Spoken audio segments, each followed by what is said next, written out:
Hello everybody. Well, July 4th is soon upon us, and that means for the people of Britain, time to go vote. Yes, remember to bring your photo ID. I kind of wish that you didn't have to, but it could be worse. You could have to come with a sort of flat cap, woolen jumper and Sten gun. But, well, fortunately we don't have to do that in order to make our democracy work. Even if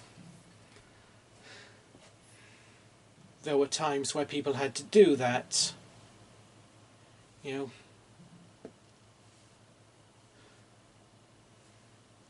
But of course, and hey, people love my stories, family stories, are quite popular, interesting, you know, like from the two world wars. Be it Great Grandad Frank in the artillery, Great Uncle Bill in the Lancasters, or of course my Norwegian relatives who tell me of their family members in the Norwegian resistance.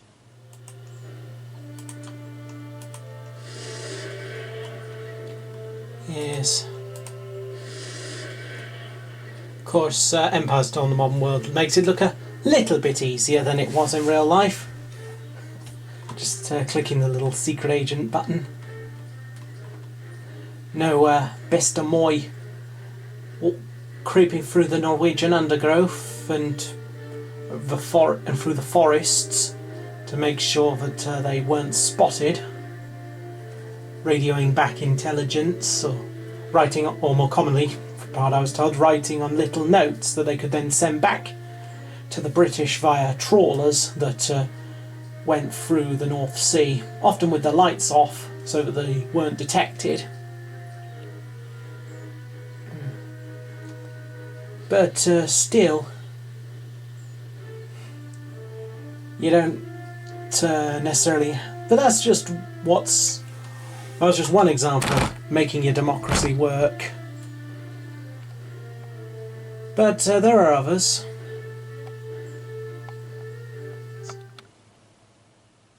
Now,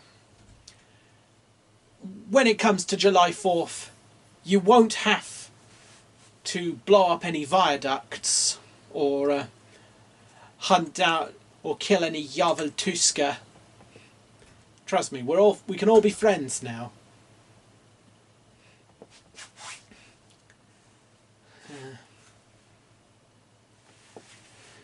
But still, and still you might be thinking, yeah, but why? Well, I'm not going to lecture you on arguments that you've probably heard already. I'm going to tell you some stories instead. Stories of power. Stories of faith. Stories that even involve some sex. I mean, this video is probably not relevant to the under-18s anyway, but, well, let us start in the earliest one chronologically. Because, you know,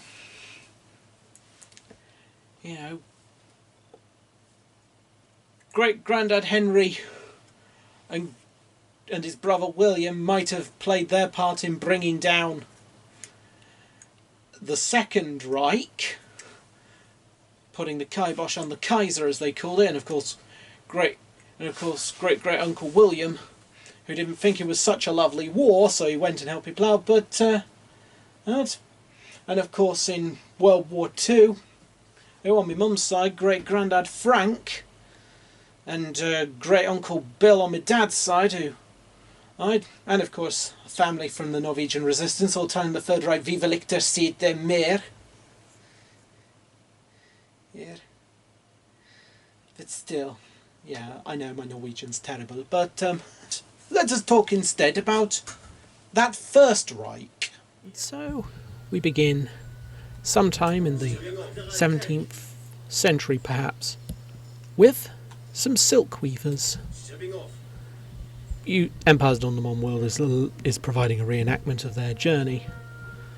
For they had to leave Europe, somewhere in Europe, probably, due to, a conflict which historians would later know most likely as the 30 Years' War. A time of great instability. Now, why did the weavers have to go? Was it because of the political differences that perhaps they no longer fitted in the right realm as the power of emperors and princes was changing things? Was it, as Tournay might talk about later, sort of rise of state and capital and they ended up on the wrong side? Was it the image of the nation that they no longer fitted in the lands they'd lived in for centuries? Or was it simply how many sacraments they were holding up? Grandad was quite a fan of the theory that they were Huguenots, though we just don't know. Others call them Flemish weavers. Trouble is, a lot of their, pretty much all record of who they were back in Europe was destroyed, which means now we have pretty much no idea who they were in Europe. So we don't know whether it was politics, religion, or many other factors. Some have even suspected they were Jewish, although, personally, the fact that they moved to rural Lancashire at a time before there was a major silk boom makes it, to me, seem a little bit less likely. You know, there wouldn't be it'd be harder to, as it were, integrate into a place, you know, where it's easier to go somewhere where there's cultural similarities, one might say. But no, they went over to rural, took over the boats, went on their boat and sailed over to England, as it was back then, now part of Britain. And then they sailed from there and would make their way to a small village in the rural heart of Lancashire, and very much become a Lancastrian family. Yeah. Oh, I don't know why the AI killed those subjects off. No, that wasn't meant to be part of the script, but either way. Sometimes these old games can't simulate absolutely everything. Everything in a family story, but, you know, being able to use them to create and reenact. And yeah, when they arrived, they even got, from what I could tell, became inducted into the local nonconformist church. Nonconformist being the term I found in the records. But we don't know. But whether that's the correct term we'd use nowadays, I don't know. But this was the 1600s. And either way, yeah, funnily enough, apparently the curate noted that their baptismal certificate was quote-unquote lost. What exactly happened, we'll never know. But what we do know is they moved here into the heart of Lancashire, or at least into rural Lancashire life,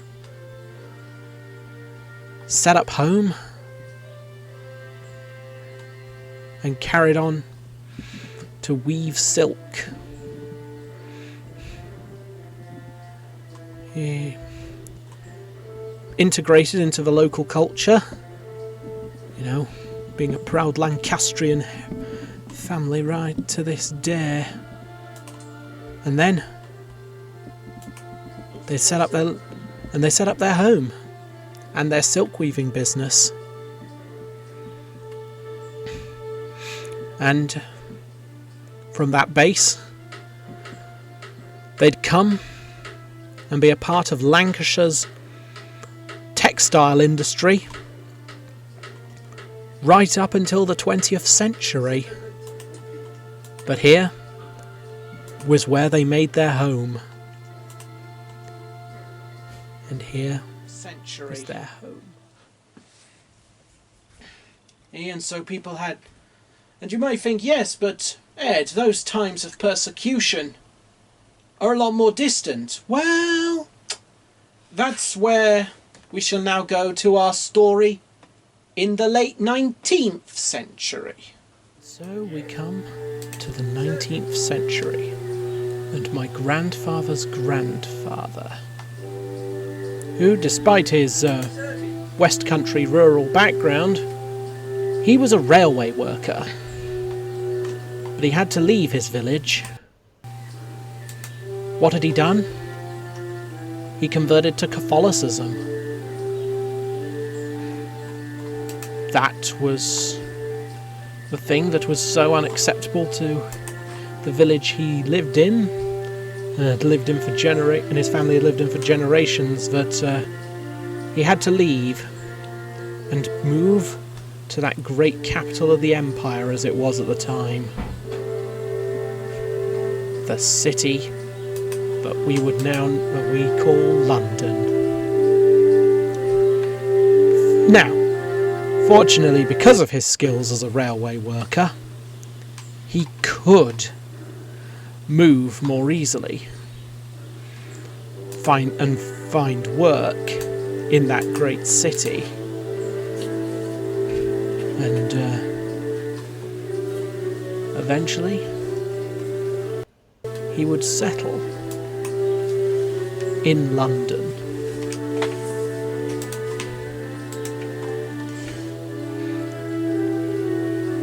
Moving the family over to London, where he could practice his faith and integrate into the world of London, at least somewhat, you know. Still sort of working family, but you know what I mean. It's kind of interesting in a way. On one side of my family, we have a history of quite possibly persecution over being Protestant, and on the other side, persecution over being Catholic. And so I came together, and so I guess I'm part of the sort of coming together and a reconciliation of a religious divide across the centuries, in the hope of maybe building a better tomorrow like he did, building a family and a better life without the sort of persecution just for being different. Yes. Well, like, it was when my granny came over from Ireland in the 1950s. Yeah. Yes, the old Irish clans that we're part of. Stretching back into ancient times. People like that story. There's almost like there's a sort of romance to it.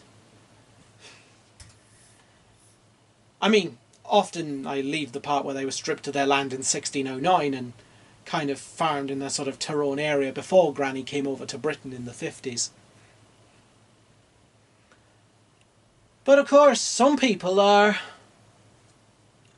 But not everyone is born in that kind of way.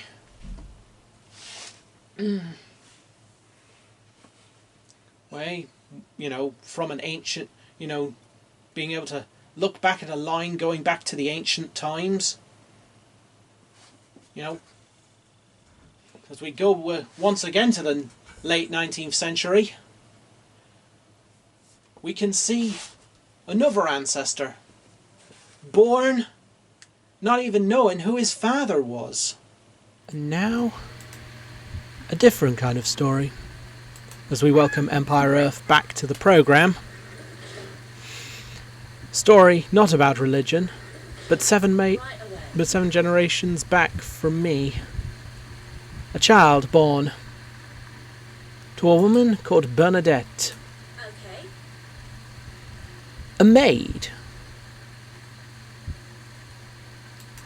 who spoke French, so she was known as a French maid. What caused her to have to leave where she worked and the life she used to have? Quite simply, she'd gotten pregnant. Who the father was, we don't know. Sadly, there were many women in her position back in the 19th century.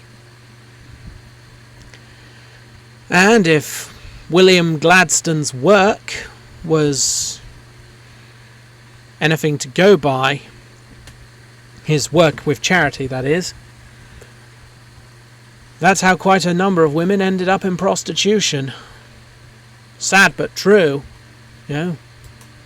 Get pregnant as a maid when you have relatively little ability to refuse.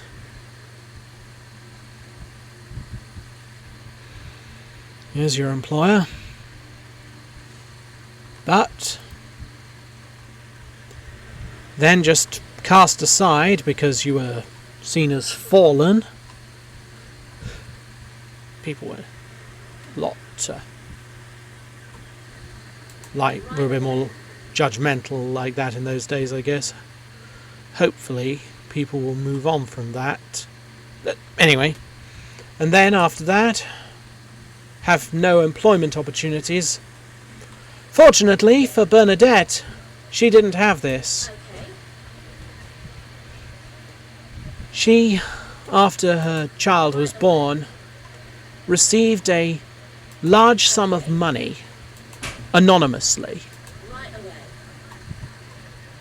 Who the father was, we don't know. We also don't know whether the large financial gift was out of kindness or out of cover-up or some other motivation entirely. But still, she found her way to London with that money and set up a shoe shop down in the East End of London.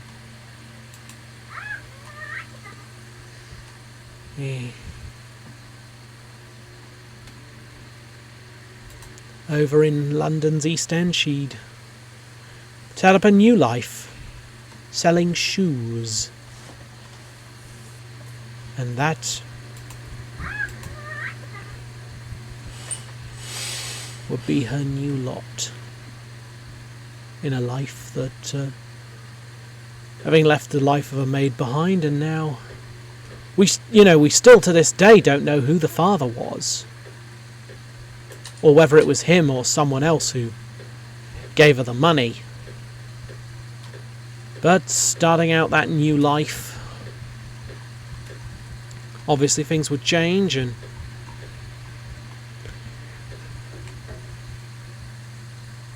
moved people over to London.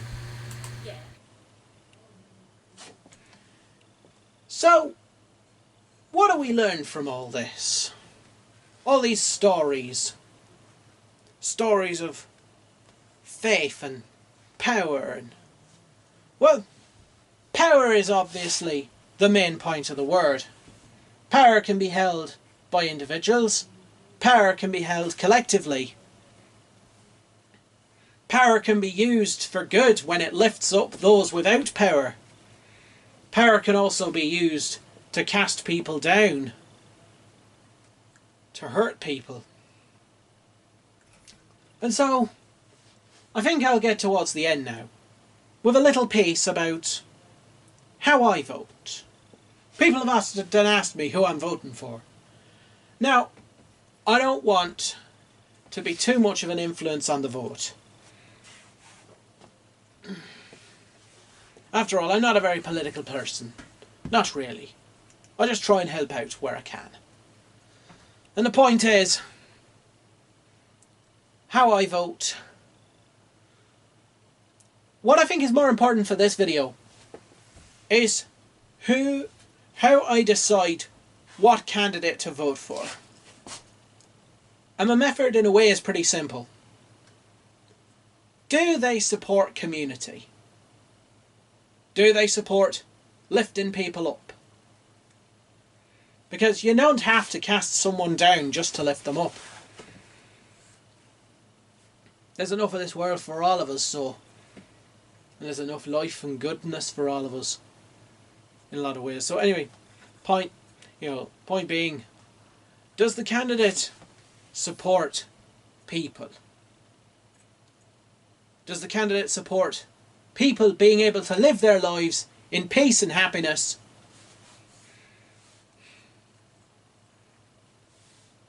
And live and love their own lives without other people having to cast them down or shove them into certain ways.